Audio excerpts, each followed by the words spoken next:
Hello there, and welcome to the CP7 podcast. My name's Palm. And I'm Andy. And together, we are Chrono Passion 7. Hello, and welcome back to your favourite watch-related podcast. Today, we've got another guest, and he's a special guest because he's a good friend of ours. He's a man of impeccable style, taste, and that's just from the football team he supports. But on a serious note, he's a bit of a sneakerhead and a bit of an all-round cool dude. We have Mike Stockton from Fratello. How are you doing, Mike? I'm very well. Thank you for having me, guys.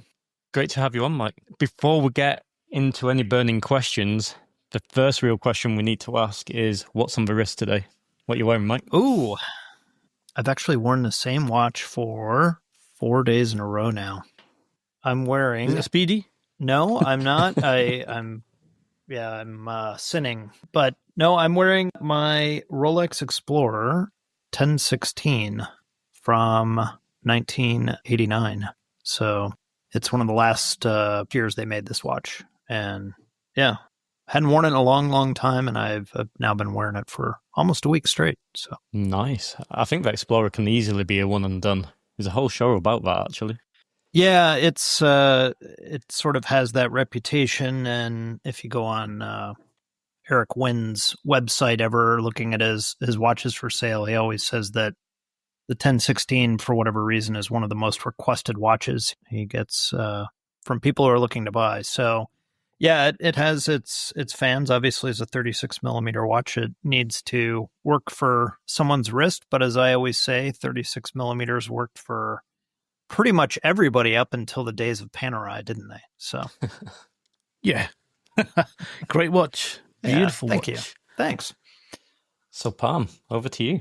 Well, obviously that's a beautiful watch because I am also wearing my Rolex Explorer. Oh, But it's the 39mm version, the 214270. wow. We didn't plan that either. I know, we didn't plan it. It's a football thing, I'm telling you. But soccer to our friends in the United States. But yeah, Mike and I, if you're wondering why we keep going on about football, we both happen to support the same team. For our sins, it's not a great thing, to be honest with you. Well, it was this past weekend, finally.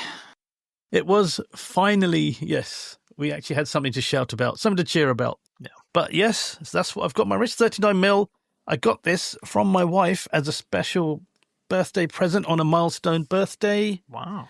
It's a watch I've said this many times, this a watch I'll never get rid of. I wore this last year all month in January on my Explorer January mission.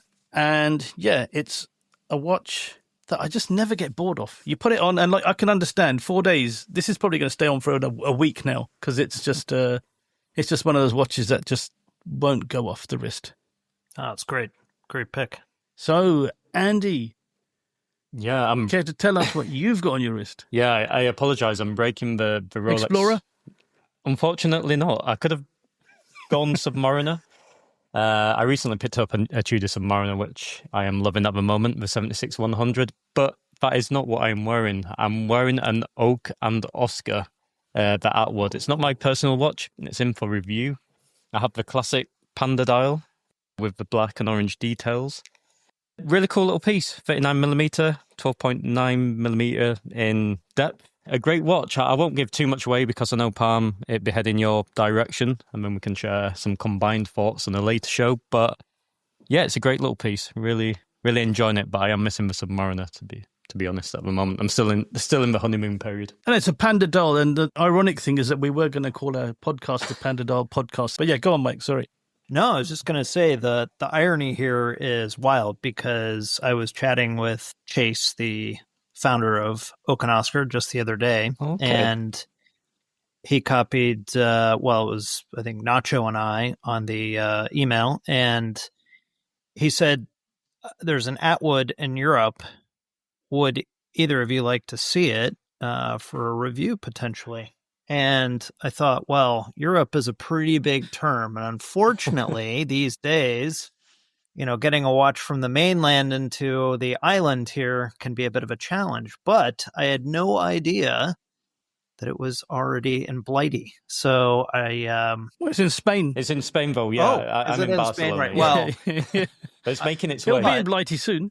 I was going to say, because if not, you probably would have been given a Netherlands address to send from Spain had it not been coming here. So, yeah. But it's a really nice watch. It's I had cool. the opportunity Yeah. to write up the press release. It's great size, really cool piece. Yeah, I agree. I think personally, I like it best on the leather strap. I've tried it on the NATO. I've tried it on the steel bracelet. The steel bracelet's really good though, and the clasp is like double locking, really secure. But for me, it just feels a bit more like a strap monster. It looks really good on the strap. Yeah, I'm really impressed from the time I've had with it so far. Yeah, it's interesting. I mean, whenever we cover their watches and we try to write up everything Chase releases, he's been around for quite a while now. When you think about it from a independent or micro brand perspective, I remember meeting him at Salon QP back in the day. And his watches typically get the comment that they're kind of expensive, But actually, when you look at that watch now compared to a lot of other pieces, it's pretty reasonable. So it's interesting how the world has changed, right? Yeah, it's all perspective, right? I think for our listeners, just to give a perspective of the price point, on the strap, it would come in at around, I round it up to the nearest number. In euros, it'd be 2,400 and around 2,600 euros on the steel there. I think it's great value for the quality. It has the top end Solita inside it as well. So movement wise, it's the AMT 5100M, which I think is like in the world of Solita, that's like the top of what they do there. So yeah, getting some pretty serious quality. It does feel solid as well on the wrist. So yeah, I think it's, for today's standards, I think it's a reasonable price point. Yeah, agreed. Cool. That's funny though. Yeah, small That world. is strange. I mean, it's a small world, right? Especially in the the watch circuit. community is a small community. Yeah, exactly. I'm going to send Chase a note, say, I know where the watch is. Yeah, it's here. I think it goes to France, then it's going to Palm, Oh, wow. and then it's probably bouncing across to you, I think. I don't know, but I imagine so. So if you think you've heard Mike's voice before, you probably have, because he is one of the hosts on Fratello On Air. He does that with Balaj. I didn't mention it earlier on, but yeah, it's a great podcast. I listened to it. That's how I got to know Mike in the first place. And then I met him at a few events, and then here he is. The rest is history. But Mike, let's find out a little bit more about yourself, apart from being a host on Fratello On Air and a writer for Fratello and a Spurs fan. Tell us a bit about yourself. How did you get into this industry, and how did you get into watches?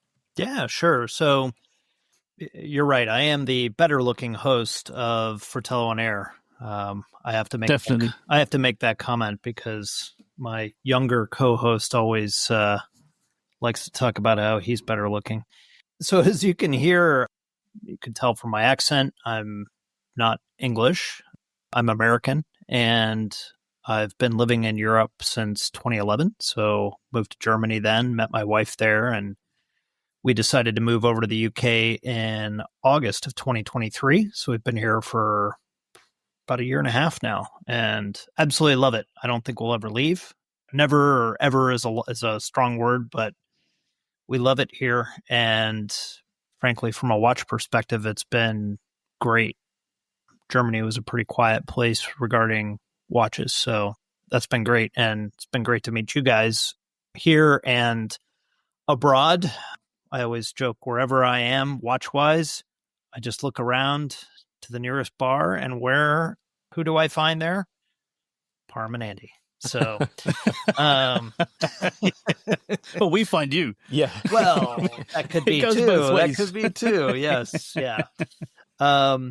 So regarding watches, it's pretty simple. I come from a family of collectors.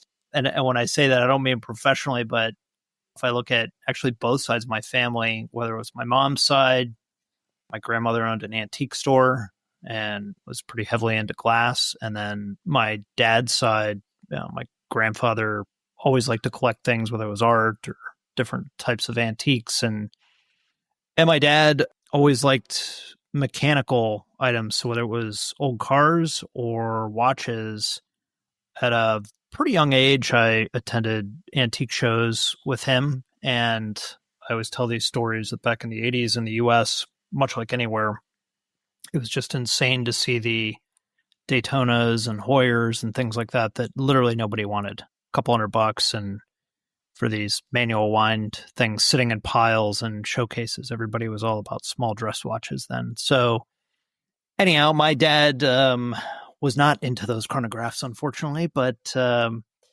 he passed on the bug to me, and I really caught fire with it when I moved to Europe, just because I was surrounded by so many countries and I was an expat. So needless to say, I had a little bit of extra funds to burn, and I enjoyed myself a little bit in the beginning. This Explorer's a product of that. And then regarding how I got into the journalist piece, so I've always worked in the automotive industry. I'm a procurement person, a very kind of boring thing compared to watches, I guess, but pays the bills. And I bought a Speedmaster Tintin. I'd always wanted a modern Speedmaster, and I finally bought one at a crazy discount because nobody was buying them. And I remember I shot Robert John a note because I knew Fratello was the kind of Speedmaster Central, and it's where I did some research on it, right? And I just said, hey. You mean RJ? Yeah. RJ Brewer. Yeah. And I said, hey, I bought one of these. I saw you did basically like a press release article. I see you do some guest articles every so often. Could I write about it? And he's like, yeah, sure. And then a couple months later, I was in Japan. I bought a vintage Seiko tuna from 1975, the original one. And same thing again. I was like, hey, could I write an article? And he's like, yeah. And then I just kind of stopped asking and just started writing stuff. So that was it. As we say in America, I walked onto the team. So I was not drafted. And you just didn't go away. Yeah, I just was like a pain in the ass. And it was a different time then, we didn't really, it was very much kind of a hobbyist endeavor. And it was a lot of fun to get closer to the brands and see the things that, other people couldn't see or see it earlier, but we did it for free, actually. And then, it's changed, and I just continue to do it. So it's been over 10 years now, which is crazy to think. So, yeah. Interesting story. Interesting journey, really, because you had that background from your family into collecting and watches. And then you just made yourself a position, I guess, right? In the industry. Yeah, and one thing I left out, but I remember, I think there were 2 years in a row when I first moved to Germany that went down to Baselworld as a public attendee, which sucked. Yeah, it was basically like you couldn't touch anything. You could only look in the showcases, but it was still neat to walk around. But one of the years I shot, Robert John put something on the Fratello Instagram, which I think had like 8,000 followers back then or something or less. And just said, hey, we're going to Basel. If anybody's going to be there, let us know. So I reached out to him, and we were supposed to meet. We didn't end up meeting, which you could walk away and think, oh, that's kind of rude. But if you've ever been to one of these shows, which you have, there's literally no time, right? So, we kept in touch after that, and then just kind of went the way it did. But yeah, I always liked Fratello. I always liked the less braggy approach from the team. And, I don't say that because I'm part of them, but I just was always drawn to the site and thought, well, I'd love to be a part of it, and love the fact that they gave me a platform to talk about vintage watches and all sorts of other things, and jabber now with my buddy in Germany. So, yeah.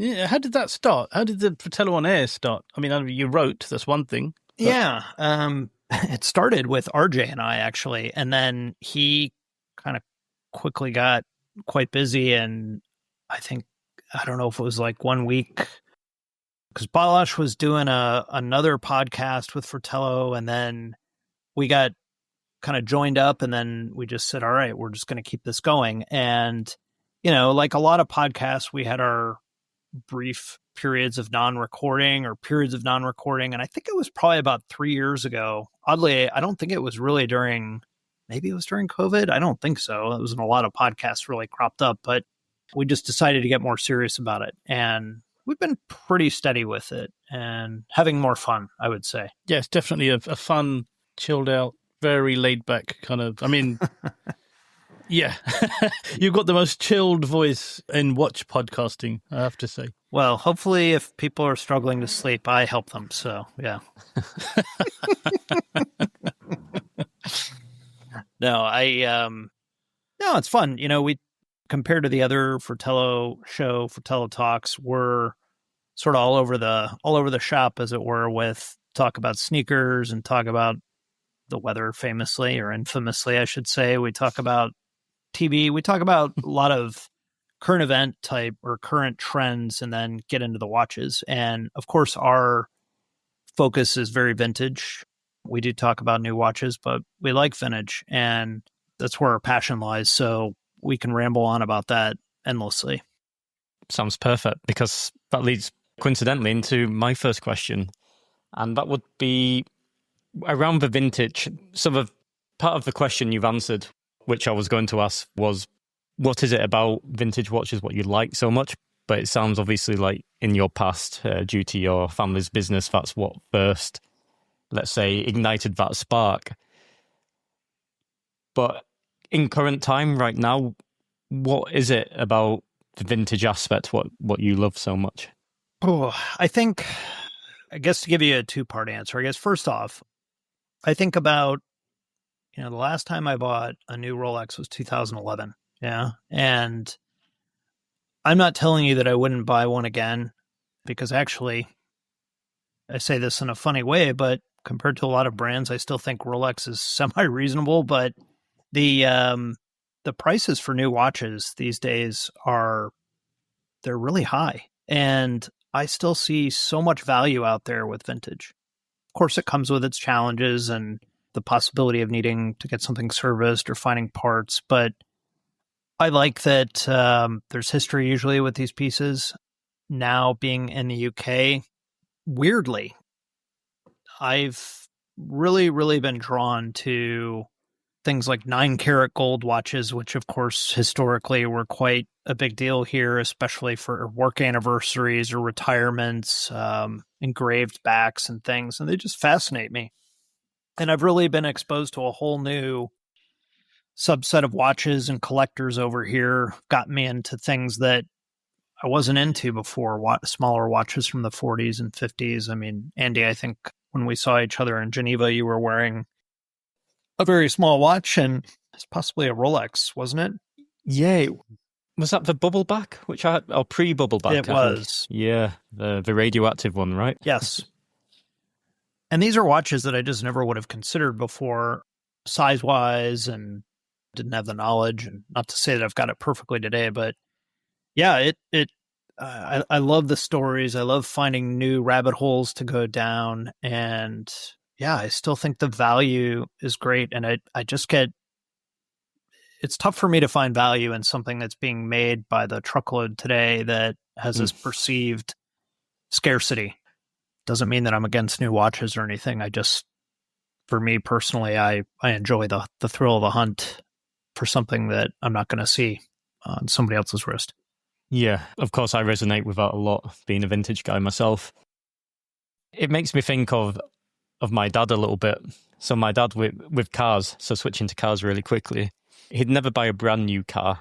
He'd be like, look, this Audi or this BMW, at retail, it costs this much money, and now I can buy it for like 5k. But the car's originally worth this. This is brilliant, So I don't know if from my personal side that I picked that up a little bit from him, but it makes a lot of sense in the world of watches as well. It's just, well, at one point this was the equivalent to these new watch prices we see today, and it's offering so much more value in a sense. And I think it's just the excitement of finding that little vintage gem what keeps it going. Yeah, and I don't know about you guys when you talk to other collectors, but something I commonly hear from people is that they're afraid to buy a vintage watch, for a lot of different reasons. Sometimes it'll be, I'd really like a vintage this, but I'm afraid that it's going to be fake. And I feel like telling them, well, that watch is never going to get faked because it's just not the kind of watch to get faked. Yes, maybe you have to be on the lookout for touched up dial or something, but yeah, there's a lot of people are quite concerned about getting into it, and I just look at it as another opportunity to get one kind of back on the road, and as frustrating as that can be sometimes. So, yeah. You're like more of a modern guy, right? Would you agree with those? Yes, non-vintage. Yeah. What puts you off vintage, though? Because I think that's a good one, because you've always been kind of wary of it, right? Yeah, I'm wary of it. I think they look nicer.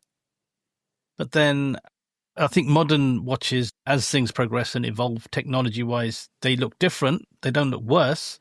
But vintage watches do have that more of a charming look, a bit more charm about them. My biggest thing is, one, the number of times I hear people saying, oh, that's a redial, that's this, those hands aren't real, this isn't, that does bother me. But it's never really put me off anything. My biggest bugbear would be it just stops or something goes wrong with this and you keep taking it back to get it. And then it's just, I just got the vision that the watch will be with a watchmaker longer than it is going to be with me. And I'll end up just moving it on anyway. So that is, I'd say, my fear. It can be valid. I mean, I since getting into these really old watches, I was joking with one of our mutual friends, Lawrence, that ever since getting into these really old pieces that don't have any kind of shock protection, or they're like, as we say, negative waterproof. And in England, that's kind of a challenge sometimes, right? So you need a waterproof watch here, yeah. Yeah, I always joke that I bring it's not a joke. I usually bring what we call like a Ziploc bag in my pocket in case I've got to take it off and throw it in my coat pocket. But I do think that, look, a vintage Rolex, like, the piece that you just picked up, Andy, that's a pretty sturdy watch. Those can be tested. You can certainly feel good about wearing it, in a sprinkle or whatever. You probably wouldn't go diving with it, right? But yeah, those are pretty robust, simple mechanical watches, right? Yeah, I think that's a fair point. But just highlight, I think that's closer to neo vintage, given it's a similar age to myself. Or I'm vintage. That's pure vintage, that is. No, I'll tell you one thing. I want to tell you a funny story. So Andy was here one year. We go to Watch Pro. We've done it for the last few years. And we were in Harrods looking for a strap, and I think the hand fell off your watch while we were no, talking. That was in I was just Geneva Watch Days. I can't be doing with this kind Geneva of Watch drama. Days. The end of Geneva Watch Days. We're in the hotel waiting Was it to go end back of to Geneva the Watch hotel. Days? The first Geneva Watch Days we went to. And I remember my watchmaker saying, look, it was 100-year-old, that monopusher, the Zenith monopusher, right? And he's like, let it run at least past 30 seconds before you reset it. Otherwise, it could cause some issues with it being so old, etc. It's better to reset the chrono after that. But of course, when you're at these events, you're taking the watch off to try something else, and then other people are like, oh, can I look at that? And then not resetting the monopusher in a correct way. And then it got a lot of attention. It did. It was kind of cool, but I just remember sitting in the hotel lobby and just looking up at Pam and like, Pam, the second hand's just come off. And you were like, what do you want me to do about it? It was like, I don't know. Give me some sympathy or something. But at least it was at the end of the trip. I was warming, and I was warming to the idea, thinking, wow, look how much attention this is getting. This is, wow, it's just everyone's stopping and saying, wow, what is that? And then by the end of it, I was kind of like, okay, I'm happy in the place I am. It went from stopping the watchmaker at Jacob & Co. or like a presentation there to the point where there was so many people asking about the Zenith and not the Jacob watches. It's like, is there another presentation going on here? I had to stop talking to like, what do I do with this now? It was fixed very easy, to be honest, but I do no longer have that watch for some reason.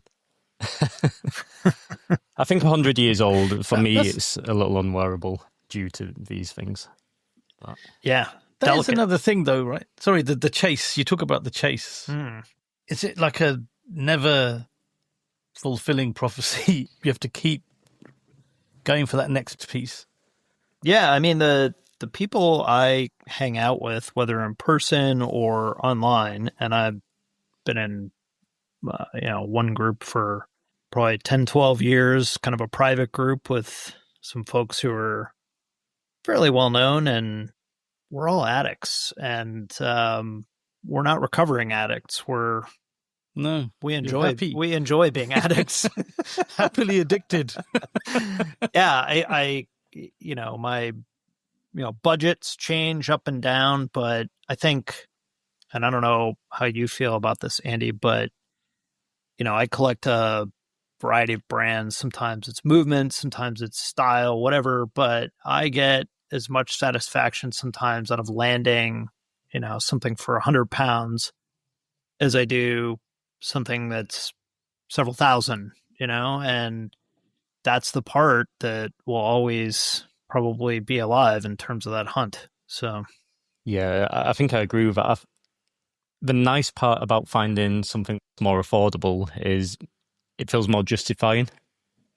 So if you see something, not many people know about this, it's kind of interesting. One brand I'm looking at the moment is Cradle, Vintage Cradle. oh yeah, They offer so much value. Okay, quartz, but they're using, like, I saw a Onyx style, for example, on Chrono 24. It was like €350. Tank crazy. style integrated bracelet, like fantastic. The only It's thing, insane. yeah, the only thing what put me off was the size of the bracelet, and you can't unless you get a jeweler to cut it down or something. So that put me off. It was going to be a little snug. But on the other hand, there's so much of that kind of stuff out there that is just not discussed, and frankly, it's yet another rabbit hole, right? It's endless, really. But I'm with you. It feels justifiable. And like I purchased the other week a tank. A friend tipped me off on it, and it was 125 pounds. Sterling silver, and it has a 8-day movement. It's from the early 30s. Sounds Kind of a no-name brand. And yeah, it needs a service. But I popped the back on this thing, and you couldn't get that movement today. Nobody could for 125 pounds. Insane. And and the service it needs is because it's just dirty. Yeah, it's not broken or anything like that. So yeah, there's cool stuff out there, and just never stop looking, I don't think. This is the thing. So our friend you mentioned, Lawrence, who is mostly Movado on Instagram, check out his Instagram. Very cool. You'll see some amazing vintage watches. Don't say too much nice about him. Don't say too much. He'll get a big head. He doesn't need a big head. No. Might be too late now. Okay. It might be too late. He might not be able to fit through the door now. But he was telling me, I'm not going to go through numbers and what he does or anything like that, but the number of watches the churn of watches through his collection. Yeah. It's literally, I thought Andy sold his quick, but it's almost like blink and it's gone. It's just unbelievable. Yeah, and I mean, it's sort of how would you call it? It's a double-edged sword, right? Because I think when we met, not that long ago, year plus ago, what he was collecting wasn't really the most popular stuff. And not to say that it is today, but it's become more popular, right? So on the one hand, if he buys something shrewdly, he can usually sell it for decent money. But on the other hand, the fact that people are willing to pay decent money tells you more and more people are looking now, right? So it's interesting the way the tides push and into a brand and out of a brand, and you can just look over the past 10 or 15 years and see some of the brands that have risen and just sort of gone quiet again, right? Do you think that people want to find that new rather than, I've always aspired to own a Cartier, a vintage Cartier, a vintage Rolex, or a vintage Patek Philippe? They're looking for that, the Movado or the Gallet or something like that. So I think it's a couple things, right? You've got some people who buy something as sort of a stand-in for something maybe they can't afford. And then you've got people who genuinely do research and understand the history of a brand. Typically, like you look at a Movado or a Gallet, okay, been a lot of rumors about Gallet, and Movado exists in some form, but they're obviously different than what they were, right? Whereas a Cartier has continued to flourish. But I think collectors of those types of brands, or collectors of other high quality but maybe quieter brands, get a lot of satisfaction out of knowing that what they purchased is, stands up to a lot of other far more expensive, well-known companies. It's interesting what makes a brand from so long ago hot again now, in terms of in the vintage circles. I mean, the number of times I've heard, God, you could have picked this up for £200 3 years ago. Now it's 5,000. The number of times I hear people talk like Piaget and even Cartiers, and it's just finger on the pulse. How do you know? It just seems like it's almost a process. You need a microscope to examine the whole situation. It's a lot of luck as well. A watch which I always wanted was the Piaget Polo, and then of course it was reintroduced, and now it's like 10k above which it was before, right? I think you could pick them up for around 7k before. Yeah. Now 17k easily. So it also, okay, gold price has changed a little bit, which contributes to that, but not that much, right? Yeah, and I think, when we saw, like Cartier being incredibly big now, and Piaget, there were, where I sit, you can sort of start to see the PR wheels turning as well. So when a brand gets behind its history and starts either reintroducing or providing assets and things that, explain the history of the brand, you can tell that there's a little bit of a push. And then, it doesn't take too much to go look on Instagram and see the usual suspects pitching for certain brands. And sometimes it works, sometimes it doesn't. I also feel like a lot of what has been popular over the last 12 to 18 months, and when I say popular, I don't really know how popular, but a lot of these kind of weird 70s stone dialed and angular pieces, I think a lot of people had stock of these. Yeah. And they're beautifully made and everything. They're just very ornate and niche, I think. And I think people had stock of them. I think that a lot of other watches, people were priced out. Your typical Rolex pieces and Patek pieces and Cartier, and it's time to offer these up. And, who knows how it'll do long term. I tend to think some of those watches will remain as niche, but I could be very wrong. Yeah, it's interesting. One brand which I like a lot, I don't have many of their watches, is Breitling. And the last time we met, I noticed you had this incredible Navitimer collection, shall we call it? And a Navitimer is a watch I'm considering buying. One of a few. I'll probably end up with nothing. But I just remember on that table, I just thought, I didn't even know. I mean, you're like an onion. You peel away every layer, and Mike is into that watch or brand in some way, like with the Rolex today. I had no idea you're a Rolex guy.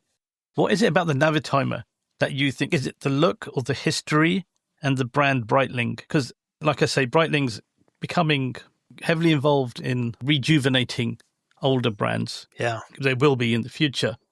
And just their own heritage as well. They were 140 years old last year. Yeah. And they did a big, like you say, marketing showcase.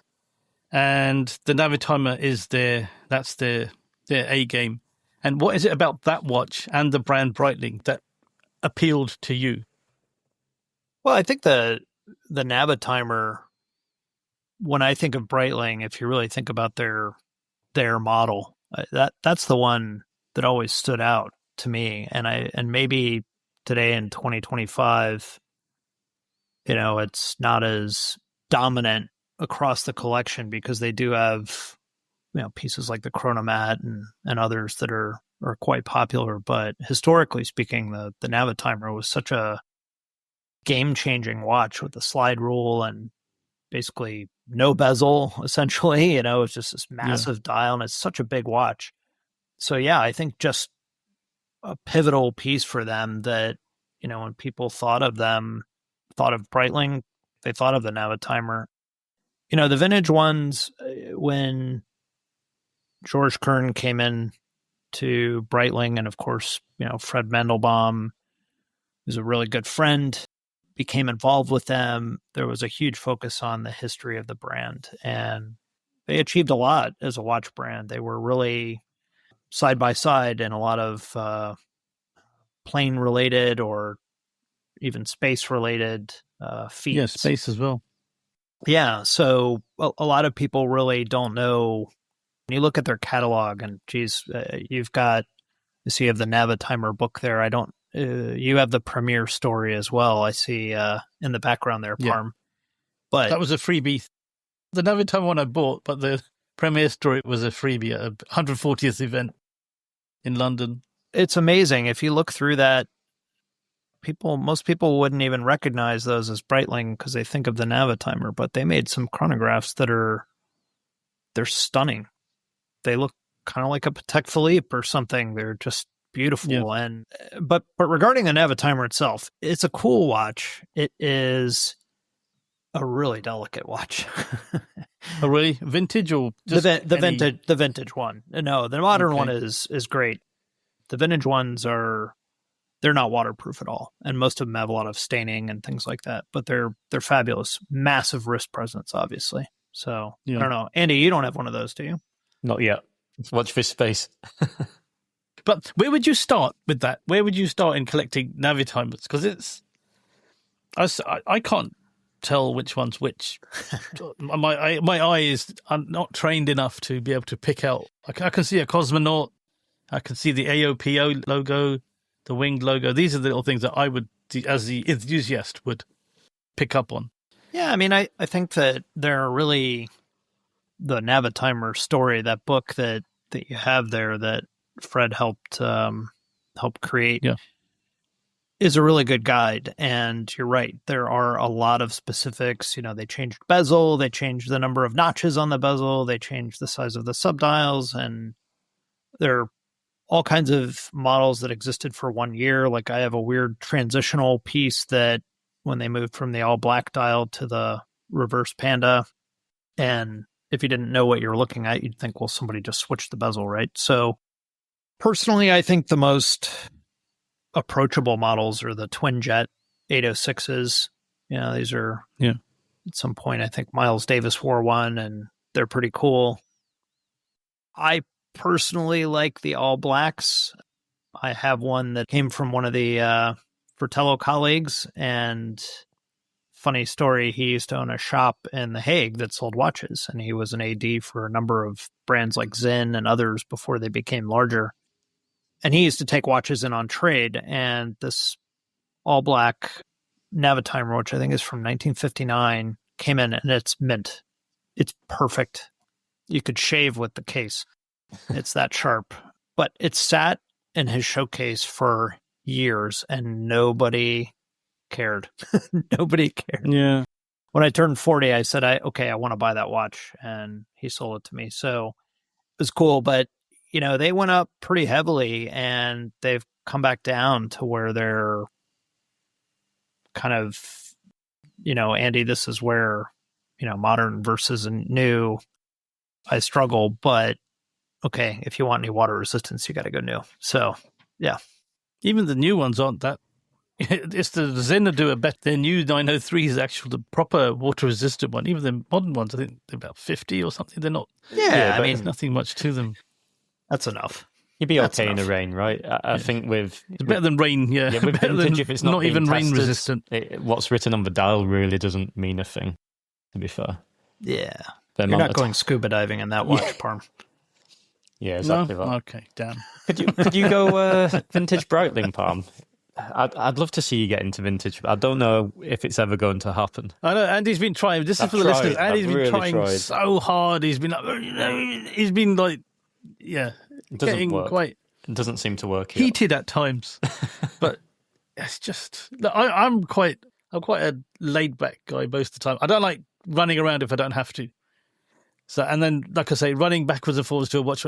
Andy, a good friend of yours, is a watchmaker who you meet regularly. So that, I think, cuts out a lot of the hassle. Me, I'd have to, oh God, I've got to go all the way into central London. Not that I'm, with all these watch events, I'm there half my life anyway. You're there every night. Yeah, East Coast is But it's at night time. Yeah, they shut at 5. So, I have to go there earlier, Maybe neo vintage would be okay. Maybe one day. Maybe. I think it's a price proposition now, really, isn't it? That's, for me, the thing that would get me into it would be you get so much of this for a lot less than you would with something modern. Well, you can't say that with Rolex sometimes, but I'm not done with. Yeah, I've got my Rolex bits and bobs. I think I've got my full set of what I want to get. All modern, actually. Yeah, so I know what you mean. Yeah, there are like Patek, Rolex, AP. There's some nice, real. A nice vintage Speedmaster wouldn't be bad. Those are robust. But nice as well. Yeah, I just bought a modern one in January. So yeah, modern one is great. So can't really fault that pick. So. No, but I know what you mean. And I think I would get a Berthier watch. That would be my foray into vintage watches. Would be finding that Berthier watch. Yeah. And a lot of people say to me, get the Seamaster, the leather strap dress watch type. And I thought, no, that's too easy. That it needs to be something a bit more something you really like. Meaningful, yeah. Yeah. Yeah, it's and a Speedy was the one I was thinking I could possibly go for, but then I didn't in the end. Still could. I could, but they cost more than the ones from when we're talking vintage. I'm vintage. Andy's neo vintage. I am vintage, full on. And so I'd have to pay more than I'd pay for a modern one. The prices are quite reasonable, though. You'd be surprised. There's some like old 321s in the WhatsApp groups I'm in going for around 5.5K in euros. I mean, that's incredible. Yeah, they've come down. Yeah, they've come down. Really accessible at the moment. Okay, maybe when I was looking, it was a different time. Maybe the market's leveled, hasn't it? It has. I think you need to make this a 2025 goal to decide on something vintage. Yeah, I think that, and when you come on the next show with us, maybe we can. I'll either have it or you can keep pushing me a bit. I'm not going to push. Yeah, I'll let everybody else. Andy push. needs help. Andy's given up. I've given up. Yeah. But he's given up on me trying to get him to get a proper collection. Yeah, it's true. I'm terrible. I'm not. Yeah, we're both the same. Yeah. We're the same in that way. We do what we do. Like, I always chop and change too much, and I don't have much. I have a collection, but not a real solid collection. And if I kept half of the watches, but I've swapped and changed, I'd have something. It's like a bus station. Yeah, exactly. So then, what are you guys looking for now? Then what's on your list right now? Navitimer is one. Yeah. It's a great one, yeah. But I've got a few. I think Navitimer is the favourite. There's a few things that I did think of Type 20, and that's really good value. But again, I'm not, because I've just bought the Speedy, I don't want to put too much so soon into something. So I think another time you can get for a good price. Yeah. And it's something I've always wanted. I've got the book, as you can see, behind me. It's a watch that has been on my radar. We've talked about it many years. Lot, to be honest. The Navitimer. I'm surprised it's been this long a period before you've pulled the trigger on one. For Breguet, I think it's a tricky one. I'm not sure, because you did see one in Spain for a really good price last week. Yeah, I did. But it doesn't look like a Speedmaster, but I just think the looks are black dial. It doesn't distinguish enough from anything else. Yeah, it's not different enough to pick out, like I say, with an Navitimer. So the reverse Panda one, unfortunately, Mike, I actually like the reverse Panda. That looks different enough from, I'd say, the Speedmaster. Well, the whole thing is so busy anyway. So it's ironic. I did write a guest article for Fratello. My first one was on Panda dial watches, and the Navitimer came up. It was the Panda and reverse Panda were my favourite types of watches, and I realised after writing that article that it was the reverse panda that I preferred than the proper panda. Okay. Which, There you go. yeah, you find things out about yourself, don't you? The deeper you delve into your own psyche. And then it can change. Oh, then it changes just like that. Yeah, absolutely. We think we know. The wind changes direction. We think we've worked it all out, All right. and then it changes. Yeah. So a Navitimer or a Type 20. And what about you, Andy? I'm in a strange place at the moment. I'm not quite sure what I would like. I have always been a big fan of Cartier. I had a vintage Cartier tank. Just a classic Moost. It was nothing crazy expensive, gold plated, but it had a charm. It was a burgundy spider dial. The problem is I work out a bit, and I've worked out more recently, and I don't know if I can pull off these small watches anymore. Like, I don't care, I'll wear them. But when I catch myself in the mirror, like with going back to that Rolex, I just thought Was it maybe this for the ladies? Did you just drop that for the lady listeners?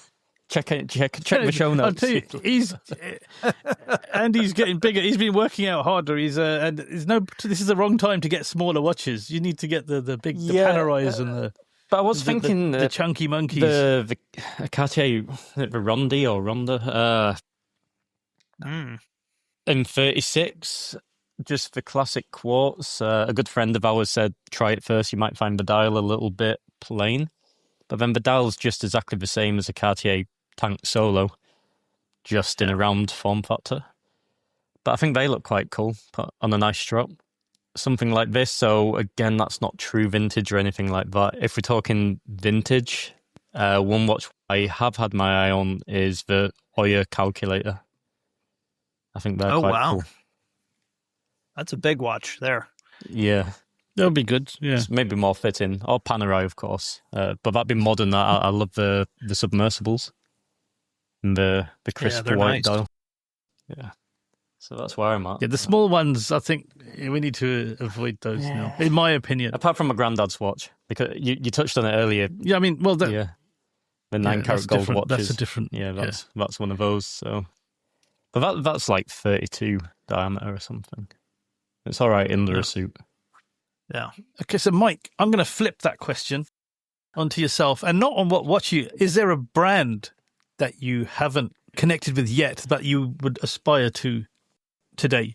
That's a great question, and I don't go to as many fancy events in London as you do, Parm. I don't get invited to all these things. Must keep your food bill down, by the way. And drink bill. I mean, incredible. Yeah, the next time we meet for a drink, you're gonna take me to a bar, and it's gonna be at one of the boutiques, probably, right? So. Oh yeah, why not? Yeah, come along.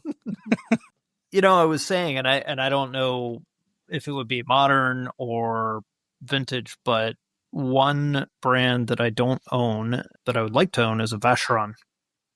Ooh, yeah, very nice, very nice. Yes, yeah. The other one that I've been really impressed with, and I've handled more lately, of course, are Lange. I mean, they really make some nice pieces. Yeah, I don't love all of them, but like the the little Lange one, I really like. That's a nice piece. And used, you can really find some good deals on these things. So on a Lange one, on the little Lange one, but even on the Lange one, I think there are some that are reasonably priced. So okay. And then Vacheron, of course, there are lots of options out there. But, when I look at vintage AP or Vacheron compared to vintage Patek, the dial quality compared to Patek is often not the same. So the enameling and that kind of thing is not there. So I'm not knowledgeable enough, and I don't trust myself enough to go it alone. I would definitely seek advisory from someone like Eric and get some help, whether buying from him directly or just asking his opinion. So, well, it's lucky you've got that resource to rely on. Well, when he responds, no, I'm kidding. No, he's he listens to the show, I wish. No, he's actually a really, really nice guy, and I hope when I'm in the U.S. in April, I get the chance to say hello. So, yeah. It's fascinating whether it's him or I talked about it recently on on an episode that I went to an auction preview in London, and it was a small auction house. I went to Roseberry, so our friend Kate works there, and it was just a lot of fun. It's amazing when you look in a catalog and nothing really jumps out at you, but when you see things in person and try them on, sometimes a watch that you wouldn't have really given a whole lot of thought to seems a whole lot better. And I don't mean that in a way like, it just coaxes you into buying, but it is really great to see pieces in person. Like when I see Eric, it's amazing some of the stuff that he pulls out on his site that I just wouldn't care about. And like you mentioned Cartier, Andy, I tried on a Tank Normal from the 70s, and it's not a big watch, but I want it. Yeah. I don't want to spend the 20-odd thousand for it, but I want it. It's always a problem, I think. But yeah. It's a funny one with size. I remember one watch which I let go away was a gilt Eterna. Oh, that dial was incredible. It was from the time creator. You might know him, Alfonso. He had this piece and it was sub 1K.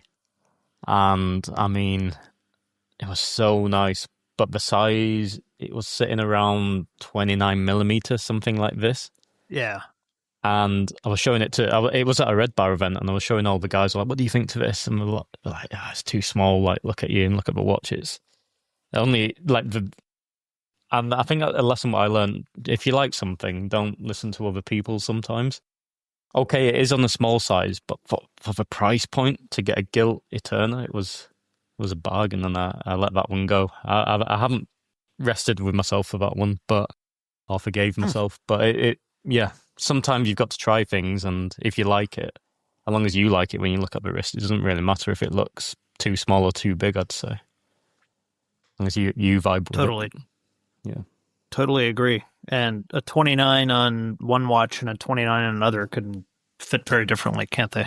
So yeah, that's true. So it probably leads nicely into, I know we've freestyled a little bit, but my second question would be around brands you would like to see revisited.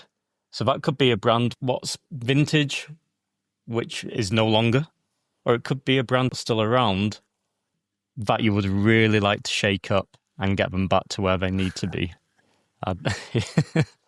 Is there any brands out there? Wow. Well, I guess, look, my mainstream answer would be they have no reason to listen to this because I'm sure they move a lot of metal, but I generally find most pieces from Tag Heuer too large. So I would love to see them make smaller pieces again that aren't pure reissue type watches. It would really be nice to see them do some smaller, just smaller references. If we go to historic brands that could use a shakeup, and I think they're all still part of the same group, but it is funny when you look at and I'm a child of the 80s, but if you look at like Ebel or you look at Movado, these two brands are so far away from what they once were. And Ebel, you can argue in the 80s already became kind of a quartz-driven thing, but we've looked at some of their watches and they're big. It just feels like they're kind of tone deaf in a way. And they're using movements that aren't really befitting of the name. When you think about an Ebel chronograph from the 80s and 90s using the El Primero, which, by the way, you could pick these up for nothing. It would be cool to see those again. I feel like they're the whole integrated bracelet time. I know Ebel was probably bigger in the States than it was over here in the UK, although they were popular. They were popular. I remember the jewelry shops you'd go walk past them, and Ebel would be big front and center, right? Yeah. It was basically next to Rolex as what people wanted back then. So I don't know, maybe the style is just too played out, but it just seems like they missed an opportunity there to rebrand themselves and become more exclusive. Because I don't even know if they move a lot of watches at a low price. Movado, it'll never happen. I guess they've just been sort of a fashion brand for way too long. I don't think they've got a real interest in. You don't think they'd going into pick up on the because the trend is strong. The hashtag "Make Movado Great Again" is quite trending these days. Who owns You get a Movado? cap with a red cap. Who owns Movado now? Yeah. Which group? I don't remember. Is it a main group? There's a lot of. What's that? Movado. Who owns owns it? Movado? Yeah, these days. Oh, I think it's the Movado Group. I think they own Okay. Yeah. Abel and some other Right, fashion type brand stuff. So yeah, those two. I'm trying to think. Well, look, like I think the one that a lot of people talk about that probably will never, ever happen because they do so much business. But when you think about Longines and what they were I was going to say that, historically speaking, right? It's better now than it was 5 years ago. At least there's a little bit of differentiation, but I still find the watches okay. That it's another American analogy here, but it's like General Motors, where you've got the different brands that were slotted in to make sure that they didn't cannibalize the other, right? And Longines is clearly positioned below Omega. And historically speaking, that wasn't the case, right? Before they didn't come together. But No. Patek level back in the day. yeah, I mean, damn near. And just from a movement perspective, especially the chronograph movement's insane, right? And one could wish, right? Well, they're making some. I mean, their vintage is supposed to still be of a very good standard and sought after. And I think one plus point about vintage Longines is the records are kept. They do keep the records. Like Cartier, you keep nothing apparently, but Longines are supposed to have records, and you can be a bit more safer with a vintage Longines. From what I hear, I'm not a vintage guy, but just from people I speak to, it's not that different from an Omega extract or a Patek extract. It'll tell you what the watch was, but it doesn't necessarily.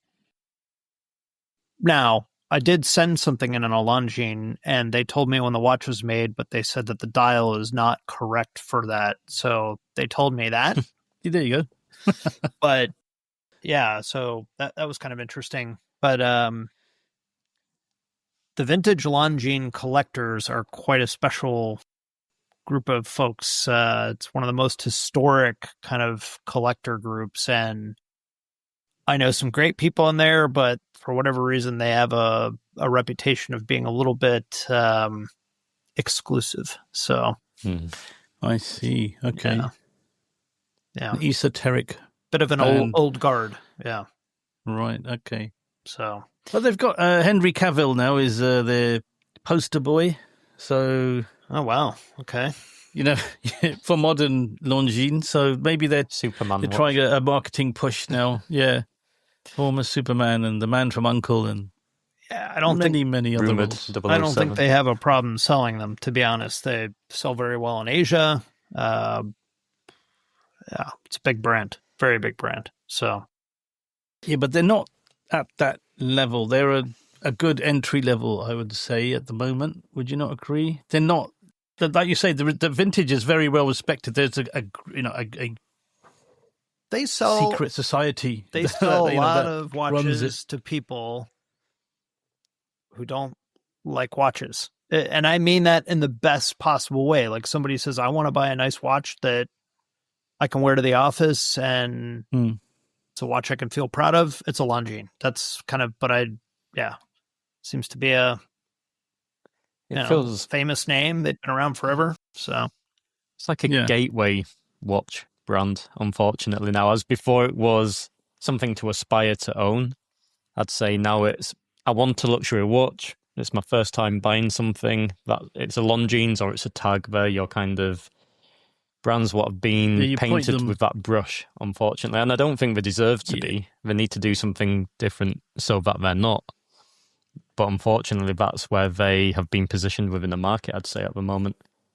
Like I really like Tag at the moment, but similar, I wish they'd do something a bit more up there rather than just many, many historic reissues like you touched on, Mike. But yeah, it's just I guess it's what makes money. If the brands are making the numbers, then it is what it is. It's interesting because we had RJ on, and we talked about AP in the Royal Oak, and he did say basically give the people what they want. That's what people want from Tag Heuer at the moment. Maybe because they've not been so innovative as to create something totally new, possibly. But the go-to for Tag is the chronographs, the sports, the racing chronograph, the Otavia. Maybe didn't take off as much. The glass box, the Skipper, they're all reissues, aren't they? But people want them, and they can make a new one, and people will. There'll be a bit of a frenzy at the beginning for them. Noise will be made about it. So, are they caught between the devil and the deep blue sea in terms of creativity? Are they stuck there, or can they actually burst forward? Well, and I think it definitely arouses a question that I've asked for quite a while now, or kind of had in my head, which is, what are all these watch companies, especially these, mainstream, call it 3,000 to 7,000, whatever currency. These are people who are choosing to buy a watch. You don't need it anymore, right? Nobody needs a watch.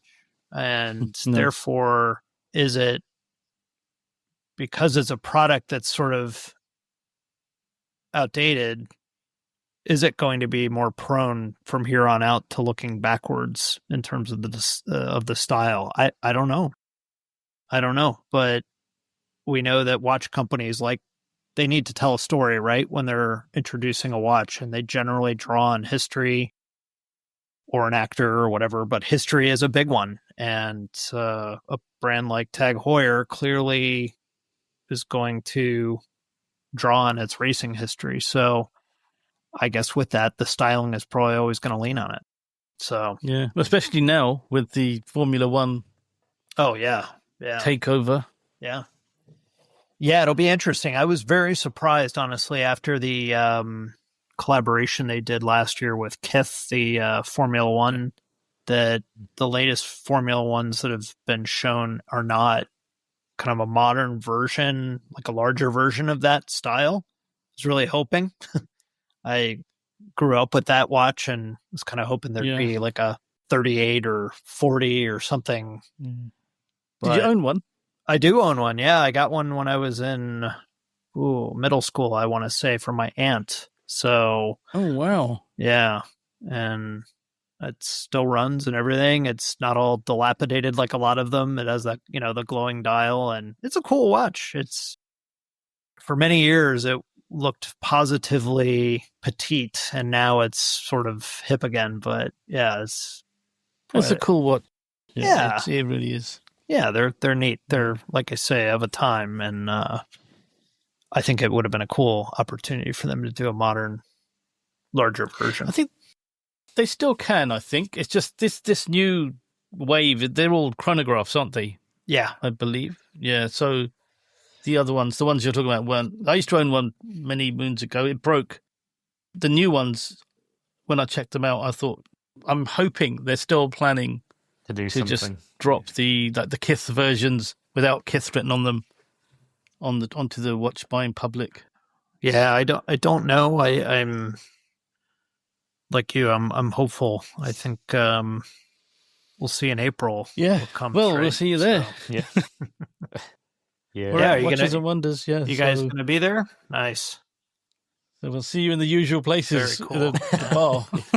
That'll be fun. So you won't like Mike was saying. You don't really bump into people in the event. You might be lucky to walk past someone and wave and acknowledge that you've seen each other, but there's no way you can just stop and talk It's to rare someone you and say, "Oh, hey, how you socialise. doing? Let's sit down." Yeah, You just run in Very from rare. appointment to appointment, and unless you're in the same appointment, then Yeah, that could be. Yeah, we'll have to discuss schedules. It's insane how challenging it was to book certain times, and it's going to be fun, though. How many have you been to? Forward to it. 3. This will be my first Watches Oh. and Wonders. I've been to Geneva Watch Days and Baselworld, but now this will be my first No, one. you'll so, love it. You'll enjoy it. Yeah, you've got the right crowd a lot as of well. fun. So Yeah, should be good. So yeah, so I think Yeah. we've hit the mark. Unfortunately, it seems like we've just warmed up on our chat. We haven't even seen what sneakers Mike's wearing, but we'll save that for the next show. part 2. And right, Well, look, I really appreciate you guys having me on. It's been a pleasure, and I hope that my relaxed voice didn't relax you too much, that I bored you. But never.